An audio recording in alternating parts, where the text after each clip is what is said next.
Bienvenue dans Entrepreneur Café, le podcast des entrepreneurs de l'industrie. Bonjour et bienvenue dans ce nouvel épisode de Entrepreneur Café. Moi, c'est Xavier Riquier, l'un des cofondateurs du podcast, et aujourd'hui, je vous propose de partir dans le Pas-de-Calais à la rencontre de Jean-Marc Barky, CEO et fondateur de Siloc, dernier fabricant 100% français de colle industrielle.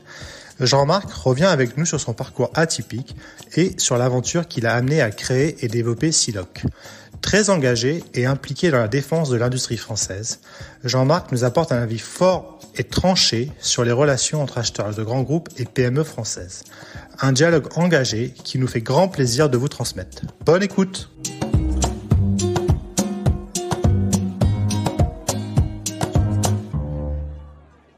Bonjour et bienvenue dans ce nouvel épisode d'Entrepreneur Café. Aujourd'hui, j'ai le plaisir de recevoir Jean-Marc Barky, cofondateur, président et actionnaire majoritaire de Siloc. Merci Jean-Marc de prendre le temps de discuter avec nous. Avec plaisir, bonsoir. Ma première question, ça serait, est-ce que tu pourrais nous faire le fameux pitch de Siloc en quelques mots pour qu'on puisse comprendre un peu ce que fait ta société? Siloc, c'est un peu une fabrique de colle industrielle, donc c'est comme un cuisinier en fait. On fabrique et on formule de la colle industrielle qui est adaptée aux besoins de nos clients. Donc le but du jeu, c'est pas de dire qu'on est un fabricant de produits sur mesure, c'est surtout d'imaginer qu'on essaie d'adapter nos produits pour améliorer au mieux la productivité. En fait, on essaie de faire de la colle un produit à valeur ajoutée pour nos clients autant que pour nous. Maintenant, Jean-Marc, j'aimerais qu'on parle un peu de toi, savoir un peu d'où tu viens, quel était ton parcours et quel était le cheminement qui t'a amené à créer Siloc? Alors la vie, elle est faite de hasard, elle est faite de rencontres et elle est faite d'opportunités. En dehors du fait que je pourrais dire avec beaucoup d'humour que je suis né sur la planète Terre, en dehors de cette digression un peu amusante, je dirais que j'étais pas fait a priori pour être salarié, probablement. J'ai tenté dans différentes structures, petites, moyennes, y compris familiales, et ça fonctionnait pas, la mayonnaise prenait pas, donc je pense qu'en fait j'étais probablement fait pour être entrepreneur dès le départ. Après, il faut savoir comment une histoire comme ça, une aventure comme ça, elle peut démarrer. J'avais pas fait d'études, j'avais plutôt été élève un peu au bord du système, à côté du standard étudiant, on va appeler ça comme ça. Et donc, quand on arrive à l'âge de 20 ans, qu'on part au service militaire et qu'en gros, il y a pas grand chose comme bagage à part un BEPC officiellement, puisque en France on parle de diplôme, et bien il faut trouver d'autres solutions. Donc, une fois qu'on a installé des imprimantes au derrière des ordinateurs en gagnant le SMIC, et puis qu'on a vendu un peu de papier photocopieur pour mettre derrière les imprimantes, mon père a proposé que je rejoigne une entreprise familiale qui était dans la commercialisation de papier et de carton en provenance d'usines étrangères. C'était pas forcément là où je voulais aller, mais pourquoi pas. Mais avant de rentrer dans cette aventure, j'ai un peu négocié pour dire que j'aimerais bien, moi, déjà comprendre comment fonctionnait le papier et les cartons. Et donc je suis parti pendant une paire de mois, enfin même plus que ça, pendant une période en Écosse, dans une usine à papier, où je suis resté un peu plus de 6 mois, où j'ai vraiment compris ce que c'était que le monde de l'industrie, en passant de la base et en passant dans différents départements, mais surtout en étant à la base de la fabrication. Et je pense que là, j'ai été piqué inconsciemment en disant, finalement, ce que je veux faire dans la vie, c'est fabriquer quelque chose. Alors, je l'ai forcément pas compris tout de suite. Donc je suis rentré de ce voyage au bout de 7 mois et demi ou quelque chose comme ça, 6 mois, 7 mois, je me souviens plus exactement. Et puis j'ai démarré dans la commercialisation du papier, et là le hasard des rencontres, toujours, grâce à mon frère, qui cherchait une nouvelle agence de représentation, finalement est tombé sur un fabricant de colle en Angleterre qui cherchait un agent pour vendre de la colle. Donc voilà, en fait le démarrage de ça, la genèse de ça, c'est une erreur de casting dans laquelle je me suis totalement engouffré parce que je voulais partir de la société familiale puisqu'on s'entendait à l'époque pas bien, j'étais probablement pas mûr pour bosser en famille, on n'avait pas trouvé l'équilibre tous les deux. Et puis on a finalement commencé par vendre de la colle, ça se passait très bien. Et le changement de la livre sterling, qui est le problème de parité monétaire à l'époque, a fait que si on ne construisait pas une usine en France, la belle histoire de la colle de Siloc Angleterre en France se serait arrêtée. Donc après, il a fallu trouver un financement, il a fallu trouver un montage, parce que mon père était pas forcément prêt et il avait probablement raison. Il voulait probablement aussi voir jusqu'à quel point j'étais motivé pour monter cette aventure, et donc avec 3 bouts de ficelle, j'ai monté un projet de 5 millions de francs. À l'époque, c'était beaucoup d'argent, 94, oui, pardon. Et derrière, une collectivité locale, un terrain, on se met à construire comme si on faisait du Lego, et puis on démarre à 1, 2, 3, 4, 5, et puis voilà, l'aventure a continué, la mayonnaise a prise. Après, on a fait 2 augmentations de capital parce que je me suis pas entendu avec les Anglais, et aujourd'hui, il y a plus de capital britannique dans notre pôle d'actionnaires. Il y a la boîte familiale, mon frère et moi. Voilà. On a, depuis le juillet dernier, pour faire la longue histoire courte, contrôlé 100% du capital de l'entreprise, et on en a fait le seul fournisseur de colle français totalement indépendant dans les colles industrielles, sans solvant. Voilà, donc c'est un peu l'aventure. Donc c'est 25 ans d'histoire résumée en 3 minutes. L'usine est située où en France ? Donc l'usine, on l'a décidé de la créer à Salomines, dans le Pas-de-Calais. Là aussi, c'est une histoire drôle. On aurait pu la créer en Normandie, où j'avais passé une bonne partie de ma vie. Où il y avait notre maison familiale, et finalement je me voyais bien sortir de la maison pour aller bosser, et puis c'est pas forcément une bonne idée, voire que c'est même une très mauvaise idée, et on a trouvé le Nord, qui est une région passionnante, où la qualité des gens est aussi exceptionnelle, parce qu'il y a une volonté, une qualité de travail qui est énorme, et puis j'ai peut-être retrouvé aussi une espèce d'ADN un peu du Sud, avec une chaleur humaine et un côté très très accueillant, qu'on retrouve un peu dans Bienvenue chez les Ch'tis, mais que j'ai vraiment, je peux maintenant témoigner au bout de 25 ans en disant que vraiment c'est une région agréable, quoi. C'est une population qui est étonnante, parce qu'elle parle pas beaucoup, elle fait pas beaucoup de bruit, mais elle est très attachante. Il y a quelque chose qui m'a tout de suite frappé quand tu as parlé de ton voyage en Écosse. C'est, tu as dit que donc tu as passé quelques mois là-bas pour vraiment t'imprégner du monde du papier carton, et c'est là que tu as découvert le monde industriel, et tu as dit que c'est là que t'es tombé un peu je sais pas si amoureux c'est le bon mot, mais de cet univers. Est-ce que tu peux nous en dire plus par rapport à ça ? Qu'est-ce qui t'a plu en fait dans ce secteur, dans ce monde industriel ? En fait, là encore, je pense que c'est les hommes qui font la différence. Quand je dis les hommes, c'est l'être humain, parce que c'est pas que des hommes, même si dans la papeterie à l'époque, il y avait quand même essentiellement des hommes. Mais c'est le fait d'être arrivé dans cette usine et d'avoir trouvé un type à 4 pattes sous son usine, et que on m'ait dit, le président et le propriétaire de l'entreprise, c'est Thomas, il est dans l'usine en train d'essayer de réparer un petit problème qu'on a sur la coucheuse de la machine. Et là, j'ai dit, si ça veut dire qu'on peut être dirigeant d'entreprise et rester un être humain, et surtout garder les pieds sur terre.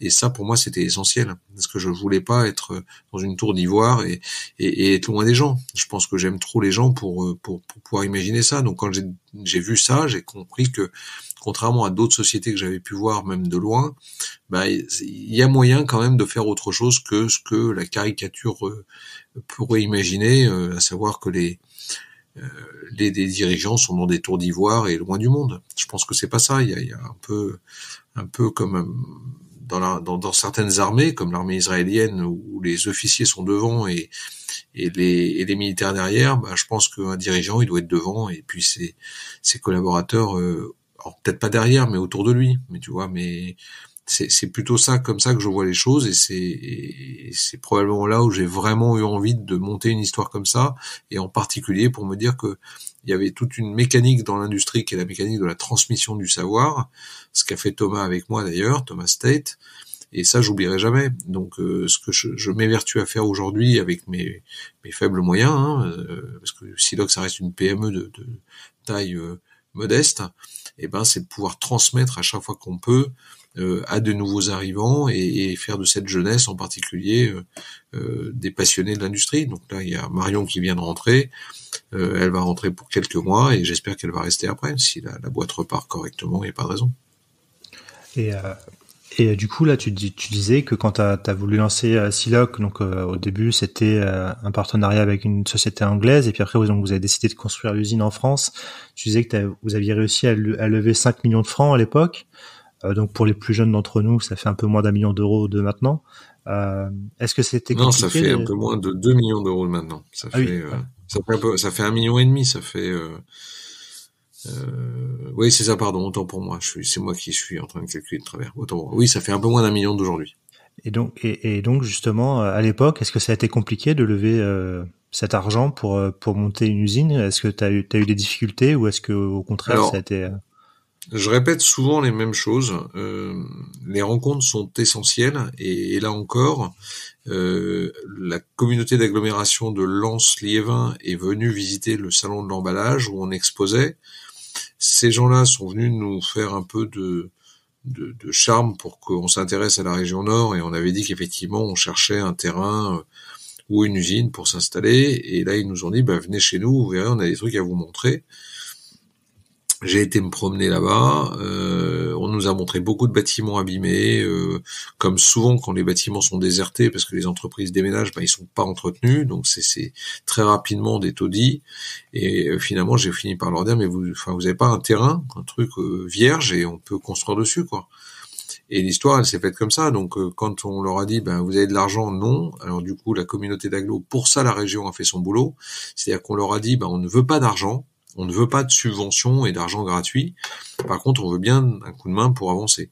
Et le coup de main pour avancer, c'était de trouver un terrain, le financer avec une société d'économie mixte qui construisait le bâtiment à son nom. Nous, on louait le bâtiment à la société d'économie mixte pour lever 5 millions de francs, donc un peu moins d'1 million d'euros d'aujourd'hui. Il fallait effectivement trouver les bonnes personnes et les bons contacts. On a eu la chance de tomber sur un député maire qui était un ancien ministre qui s'appelait André Delelis, qui était un ancien conseiller de François Mitterrand.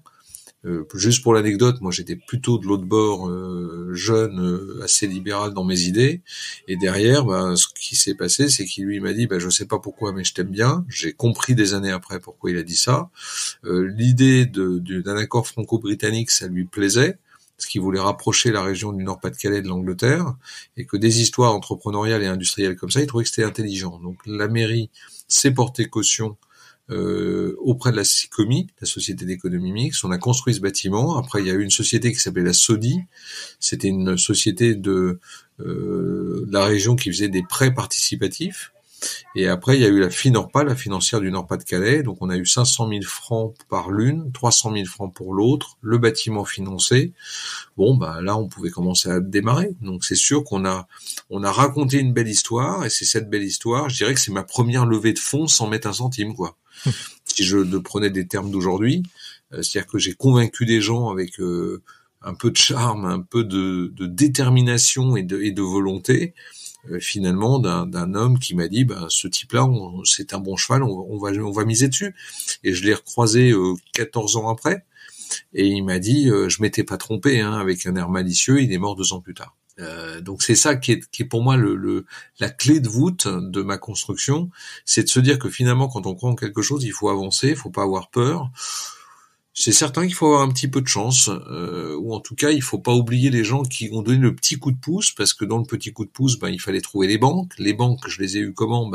En m'appuyant pour le coup sur la société familiale, qui elle était très ancienne, et même si elle n'était pas dans l'industrie, elle avait une image et une réputation. Et donc la BNP à l'époque, non pas les BNP, mais le Crédit du Nord à l'époque, et puis le CIC nous ont accompagnés, et ça a été le début d'une aventure fantastique. Et dans les success stories que je peux citer ou donner en exemple, c'est que je n'ai jamais menti à mes banquiers.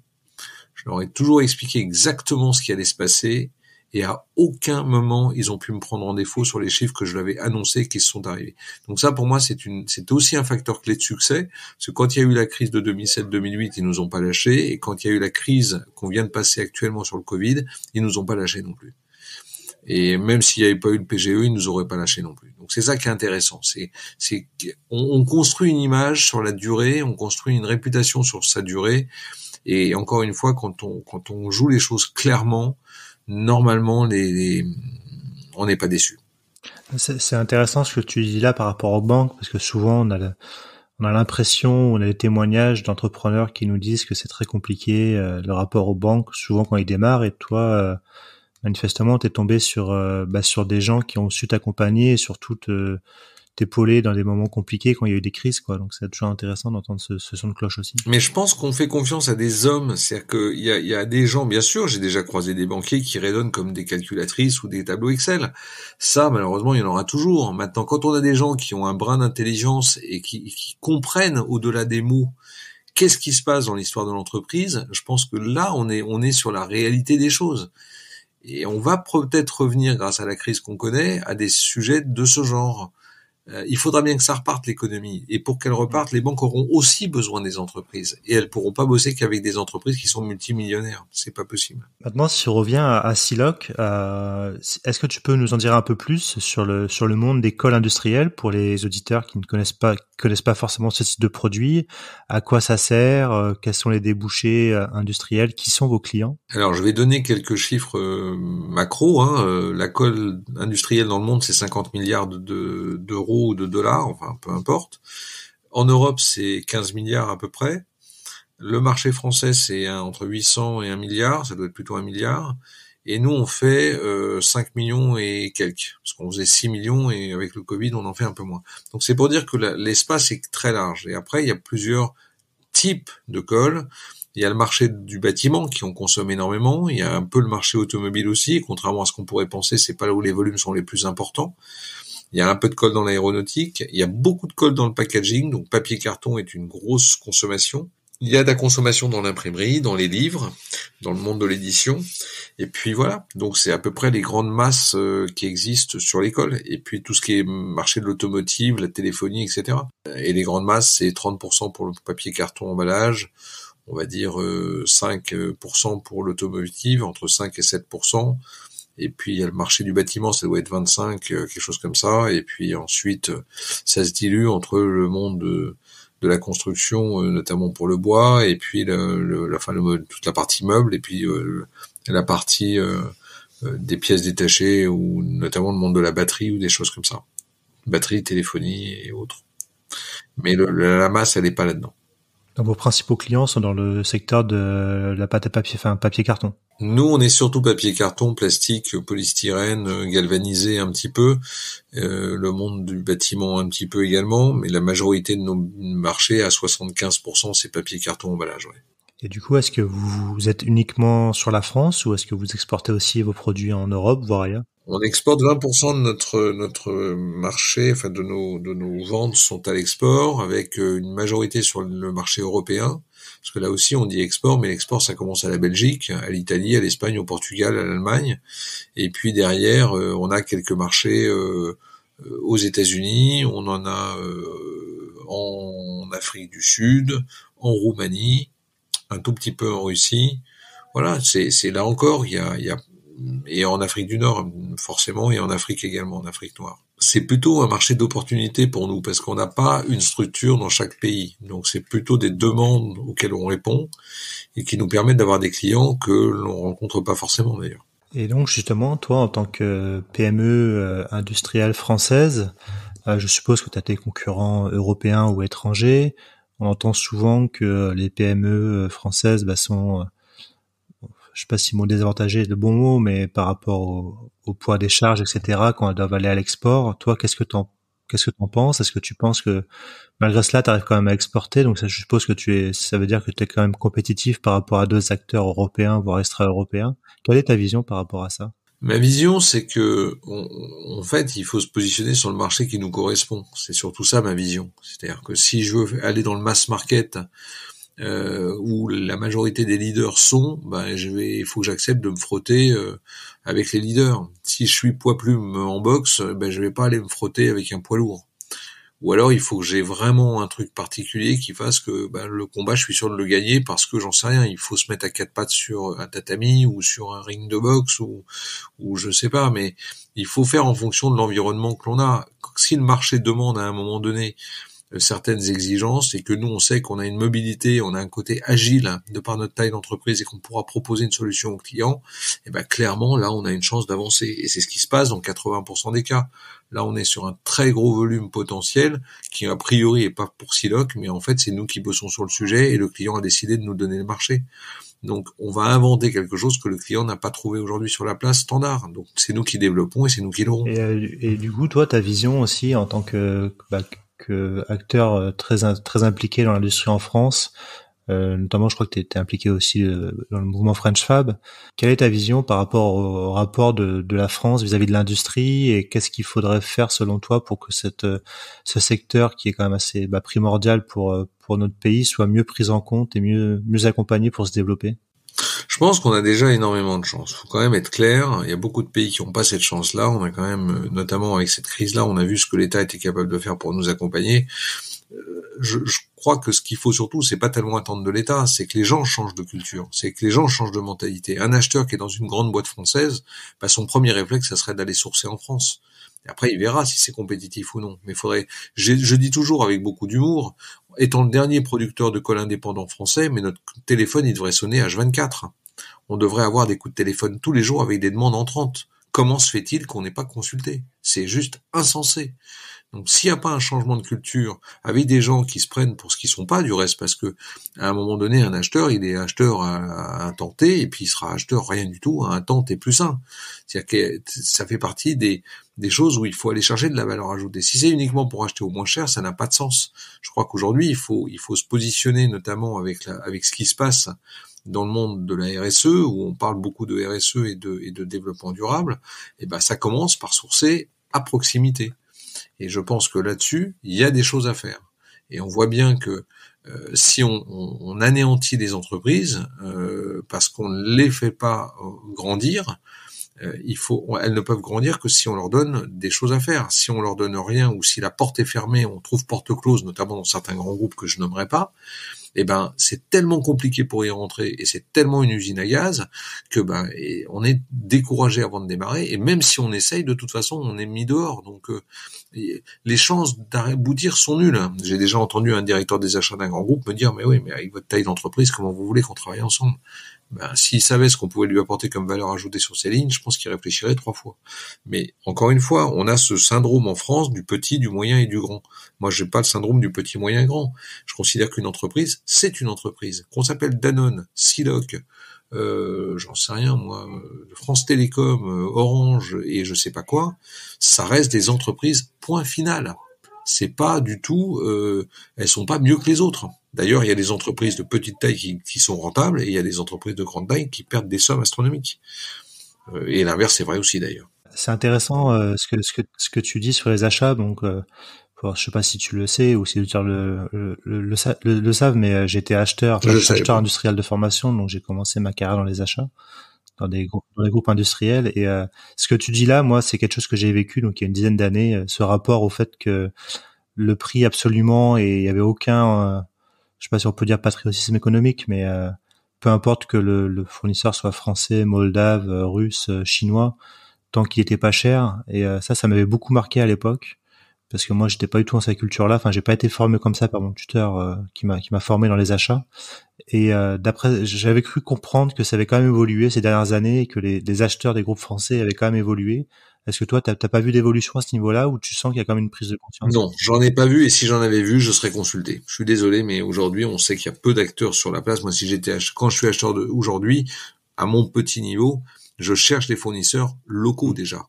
Et je regarde ce qui se passe. Mais je vais les chercher, et je les appelle même quand ils m'ont jamais appelé. Mais ce système de dire, moi, je suis acheteur, tant qu'on vient pas me voir, j'achète pas chez les gens, on est dans une autre planète. Je veux dire, on est au 19e siècle, hein. Ouais, c'est vraiment intéressant, je trouve, comme sujet. Et du coup, est-ce que tu penses quoi? Tu penses que c'est culturel? Je pense qu'il y a le côté où c'est moi qui décide, c'est dominant-dominé. Je pense qu'on est dans un système où on n'a encore rien compris. Mais bon, voilà, c'est comme ça. C'est encore une fois, ça va être difficile de faire changer le monde, mais la French Fab risque de faire bouger les lignes quand même. Tu penses que ça peut faire prendre conscience justement aux principaux donneurs français qu'il faut qu'ils fassent attention à que leur supply chain soit mieux répartie, et qu'ils aient des acteurs locaux? Tu parlais de la RSE notamment. Je crois que de toute façon, s'ils le font pas, je dis toujours en plaisantant, hein, mais c'est une demi-plaisanterie, puisque je l'ai déjà malheureusement appliqué. Quelqu'un qui est aux achats et qui ne veut pas bosser avec son voisin, eh ben, s'il a des enfants et que le voisin peut embaucher un de ses enfants, qu'est-ce qu'il va aller dire au voisin? Il va lui dire, dis donc, tu peux pas prendre mon gamin pour un stage, tu peux pas prendre mon gamin pour regarder son CV. Bah là, moi, je dis non. Voilà, c'est simple, hein. J'ai plein d'autres CV à regarder, vachement plus intéressants parce que j'ai des gens qui sont bien et qui sont bienveillants et ces CV-là, je vais les regarder. Ça va jusque-là, l'histoire. Et un jour, la roue tourne. Et c'est ça où je pense que, moi, attends, je peux me permettre de dire ça, j'ai 56 ans, passé, j'ai plus grand-chose à prouver, j'ai encore plein de trucs à faire, mais j'ai plus de choses à prouver, ma carrière, elle est plutôt derrière que devant, et je considère qu'aujourd'hui, il y a un moment donné, il y a quelques personnes qui devront se regarder dans la glace. Et ce type de crise, je pense, sert à ça. Donc mon propos est très engagé et je l'assume. Et s'il y en a qui sont pas contents de l'entendre, eh ben c'est parce qu'ils ont un problème. Et c'est à ce moment-là, ils peuvent toujours me joindre dans n'importe quelle circonstance et on échangera sur ce sujet-là. Mais il y en a quelques-uns à qui j'ai fait faire demi-tour sans aucune difficulté et qui ont revu leur position. Parce qu'il y a un moment donné, quand tu présentes le miroir à quelqu'un et que la tête qu'il a devant le miroir, finalement, elle est pas aussi jolie que celle qu'il veut laisser transparaître, forcément, ça fait évoluer les choses. Moi, je suis en phase avec ce discours-là. Donc, mais est-ce que tu penses justement que ce discours était quand même assez minoritaire il y a quelques années? Est-ce que tu penses que, avec la French Fab, avec tout ce qui s'est passé, tu te sens entre guillemets un peu moins seul à dire ces choses-là et que t'es mieux écouté? Je suis moins seul à le dire, mais d'abord, il y en a pas beaucoup qui le disent aussi fortement. Et deuxièmement, ça fait pas bouger les gens. C'est-à-dire que les Français, pour les faire bouger, c'est compliqué. C'est une population qui est pas mobile. Moi, j'ai la chance d'avoir un ADN de nomade, donc c'est d'aller un jour là, un jour là, un jour là. Me dit, moi, ça me dérange pas, j'ai pas de souci là-dessus. C'est une culture aussi de s'intéresser aux autres, de s'intéresser à ce qui se passe en dehors de ses frontières, de parler avec des gens, d'aller vers les autres. Et donc la culture du aller vers, je crois pas qu'elle soit enseignée dans les écoles d'acheteurs. C'est pas parce que tu vas vers quelqu'un que tu es en position de faiblesse. Tu parlais de la crise justement, ça me permet un peu de revenir sur Siloc, savoir un peu où vous en êtes. Est-ce que la crise vous a fortement impacté? Et puis quels sont les projets de Siloc? Quels sont tes projets peut-être à toi? Est-ce que tu as d'autres projets entrepreneuriaux? Alors on a des projets qui sont, on a de jolis projets d'investissement. On a dans les tuyaux 1,5 million d'investissements à faire, donc c'est pas neutre. On réfléchit avant de les faire. On a fait 2 demandes d'accompagnement, parce qu'il y a ça qui existe dans les investissements d'avenir, entre autres, et les investissements de territoire d'industrie. Et puis, la réalité derrière, c'est que, pour l'instant, on n'a pas de réponse réelle. Et puis, le marché repart pas, a priori, pour l'instant. Et si par-dessus le marché, il y a une pénurie de matières premières, c'est sûr que pour aller développer du business en pénurie de matières premières, ça va être compliqué. Mais je pense que même si c'est dans un an, quoi qu'il arrive, la société va avancer. Et nous, de toute façon, le prochain cap, c'est passer 10 millions d'euros de chiffre d'affaires, avec un résultat qui sera entre 7 et 8%. Et c'est à horizon 2025. Donc ça veut dire, je suppose, ça veut dire peut-être mettre de nouvelles lignes de prod, recruter, c'est vraiment... Ouais. C'est ça, exactement.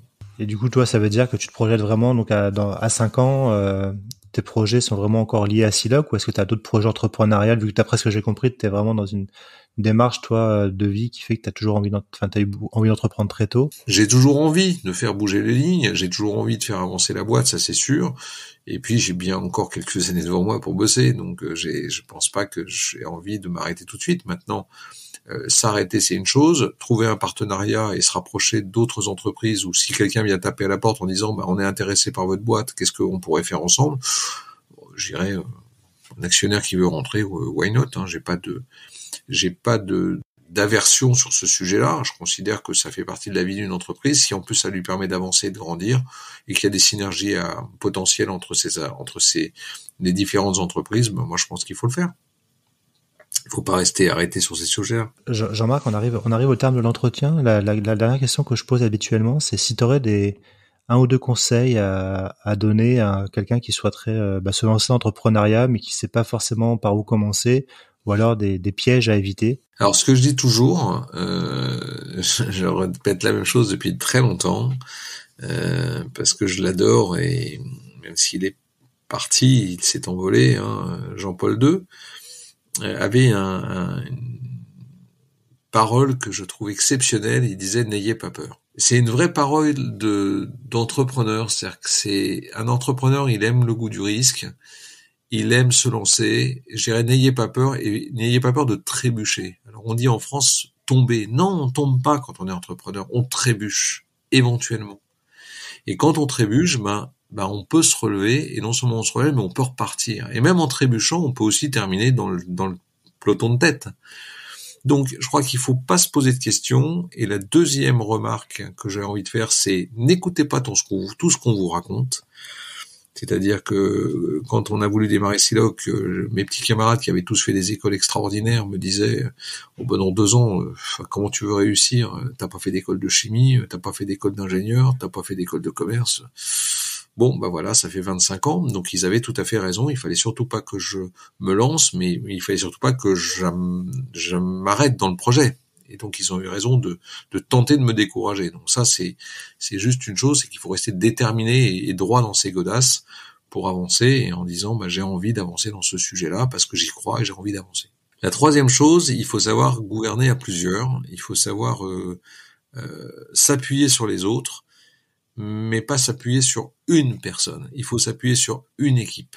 Et ça, je le dis parce que ça peut être un sujet de désillusion.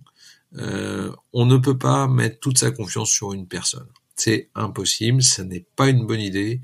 Il faut répartir les rôles et travailler en équipe pour gagner ensemble et pas gagner individuellement.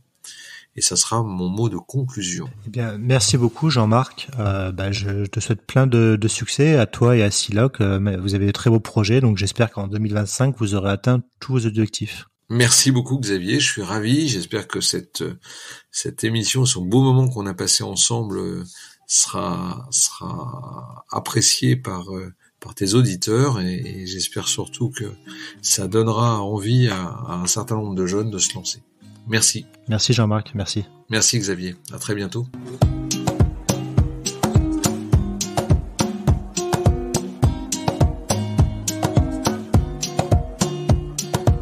Et voilà, merci à tous de nous avoir écoutés jusqu'au bout. J'ai été ravi de vous faire partager ce moment avec cet entrepreneur très inspirant.